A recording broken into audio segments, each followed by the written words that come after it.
সম্মানিত দর্শক আসসালামু আলাইকুম। সবাইকে ওয়েলকাম জানাচ্ছি কুকিং রেসিপিজ বাই নাসরিন চ্যানেলে। পবিত্র ঈদুল আজহার অগ্রিম শুভেচ্ছা জানিয়ে শুরু করছি আজকের রেসিপি। আজকের পর্বে থাকছে নিহারি বা পায়া রান্নার সহজ রেসিপি। আসছে ঈদে সহজভাবে কম সময়ে সুস্বাদু নিহারি রান্না করতে চাইলে ভিডিওটি প্রথম থেকে শেষ পর্যন্ত দেখতে থাকুন।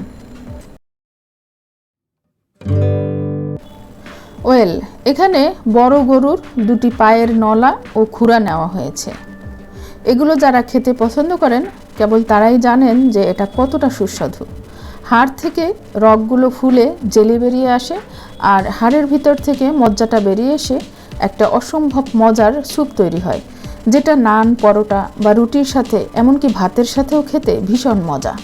আর এই খাবারটা খাওয়ার জন্য ঢাকার রেস্টুরেন্টগুলোতে লাইন পড়ে যায়। নলাগুলো ভালোভাবে ধুয়ে পরিষ্কার করার পরও কিছু ময়লা থেকে যায়, আবার রগের ভিতরে ব্লাড থাকে, তাই এগুলো ভালোভাবে পরিষ্কার করার জন্য গরম পানি ব্যবহার করতে হবে।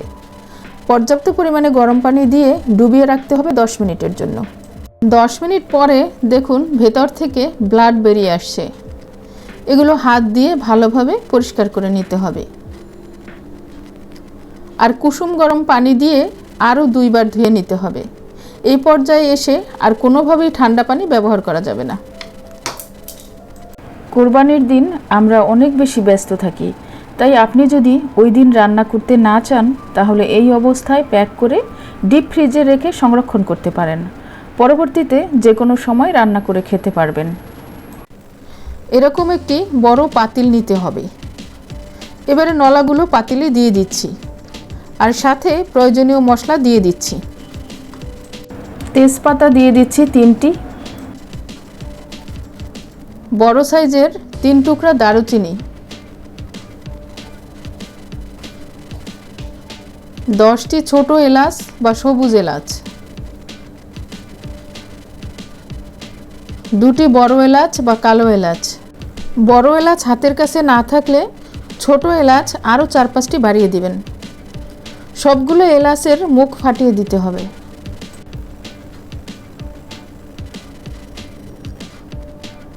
লবঙ্গ দিয়ে দিলাম 8-10টি। আস্ত গোলমরিচ 1 চা চামচ পরিমাণ। এবারে দিয়ে দিচ্ছি বাটা মশলা। আদা বাটা ও রসুন বাটা 2 টেবিল চামচ করে। এবারে কিছু গুঁড়া মশলা অ্যাড করছি।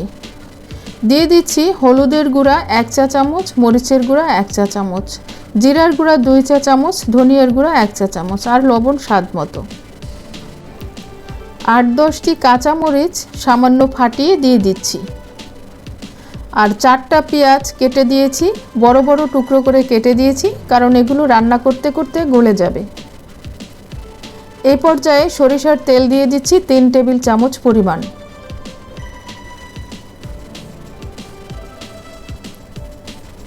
মশলাগুলো দেয়া শেষ, চলুন এবার কিচেনে চলে যাই। এবারে ফুটানো গরম পানি দিয়ে দিচ্ছি 5 লিটার। আর এই পানিতেই নিহারি রান্না হয়ে যাবে ইনশাল্লাহ। পানি দিয়ে ভালোভাবে মশলাগুলো মিশিয়ে দিয়ে ঢাকনা দিয়ে চুলা অন করে দিলাম। গরম পানি দিয়েছি তাই হাই হিটে রান্না করার দরকার নেই, মিডিয়াম টু লো ফ্লেমে রান্না করব 2 ঘন্টা। চলে আসছি 2 ঘন্টা পরে। নলাগুলো সেদ্ধ হতে শুরু করেছে, একটু নেড়ে দিলাম। এবারে চুলার আঁচ লো করে দিয়ে আরও 2 ঘন্টা রান্না করব। চলে আসছি আরও 2 ঘন্টা পরে। মোট 4 ঘন্টা রান্না করা হলো। অনেকটাই নরম হয়ে আসছে, জেলিগুলো আলগা হতে শুরু করেছে। একটা নলা আপনাদেরকে উঠিয়ে দেখাচ্ছি। এই পর্যায়ে লবণটা চেক করে দেখতে হবে। আমি এখানে আরও হাফ চা চামচ পরিমাণ লবণ অ্যাড করছি। লো ফ্লেমে এগুলো রান্না হতে থাক, ততক্ষণে আরও কিছু উপকরণ রেডি করে নেব। নিহারি রান্নায় তেঁতুল কিন্তু মাস্ট ব্যবহার করতে হবে। তেঁতুল ছাড়া নিহারির মজা পাওয়া যাবে না। গরম পানিতে কিছুটা তেঁতুল ভিজিয়ে রাখলাম। এগুলো একটু পরে ব্যবহার করব। 1 চা চামচ পরিমাণ পাঁচফোড়ন টেলে নিচ্ছি। এগুলো টেলে নিয়ে শিলপাটায় গুঁড়ো করে নেব এবং পরবর্তীতে এটা ব্যবহার করব। নিহারির ঝোল গাঢ় করতে হবে, আর এজন্য আটা, ময়দা বা কর্নফ্লাওয়ার ব্যবহার করা যায়। আমি যেহেতু সহজভাবে দেখাচ্ছি তাই আমি এখানে ময়দা ব্যবহার করছি। সবার ঘরেই ময়দা বা আটা থাকে। 2 টেবিল চামচ বা 5 চা চামচ পরিমাণ ময়দা নিয়ে এগুলো প্যানের মধ্যে টেলে নিচ্ছি। চুলার আঁচ একদম লোয়ে থাকবে এবং অনবরত নাড়তে হবে। 1 থেকে 2 মিনিট টেলে নিলেই সুন্দর একটা ফ্লেভার বের হবে। এবারে ঠান্ডা করে নর্মাল পানিতে গুলে নিতে হবে। এবারে গোলানো তেঁতুল দিয়ে দিচ্ছি। তেঁতুলটা ভালোভাবে মিশিয়ে নিতে হবে। এখন দিয়ে দিচ্ছি গোলানো ময়দা। গোলানো ময়দাটা দিয়ে অনবরত নেড়ে দিতে হবে। পেঁয়াজ, রসুন আর পাঁচফোড়ন দিয়ে একটা বাগার তৈরি করতে হবে। কড়াইয়ে পরিমাণ মতো তেল দিয়ে দিলাম। 5 কোয়া রসুন কুচি করে রেখেছি এবং হাফ কাপ পেঁয়াজ কুচি। পেঁয়াজ রসুনগুলো হালকা ব্রাউন করে ভেজে নিচ্ছি। এই পর্যায়ে গুঁড়া করা পাঁচফোড়ন তেলের মধ্যে দিয়ে দিচ্ছি। পাঁচফোড়ন দিয়ে 1 মিনিট ভেজে নিয়ে নিহারির মধ্যে ঢেলে দিলাম। সব কিছু খুব ভালোভাবে মিশিয়ে দিয়ে আরও 10 মিনিট লো আঁচে রেখে দেব। এই পর্যায়ে আলতোভাবে নাড়াচাড়া করতে হবে। খুব বেশি নাড়াচাড়া করলে হাড় থেকে জেলিটা আলাদা হয়ে যাবে।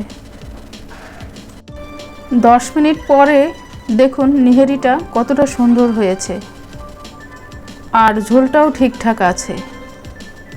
নিহারি একদিনে খাওয়া হবে না, আরও বেশ কয়েকবার জাল করা হবে এবং তখন আস্তে আস্তে ঝোল আরও ঘন হবে এবং মজাও বাড়বে। নিহারি যত বেশি পরিমাণে একসাথে রান্না করা যায় তত বেশি মজা হয়।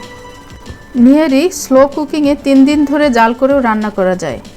এক একজন এক এক রকমভাবে রান্না করে থাকেন, তবে আমি চেষ্টা করেছি কম সময়ে সহজভাবে সুস্বাদু নিহারি রান্না করে দেখাতে। আর ভিডিওটি যদি ভালো লাগে তাহলে অবশ্যই শেয়ার করবেন, লাইক দিবেন এবং কমেন্ট করবেন।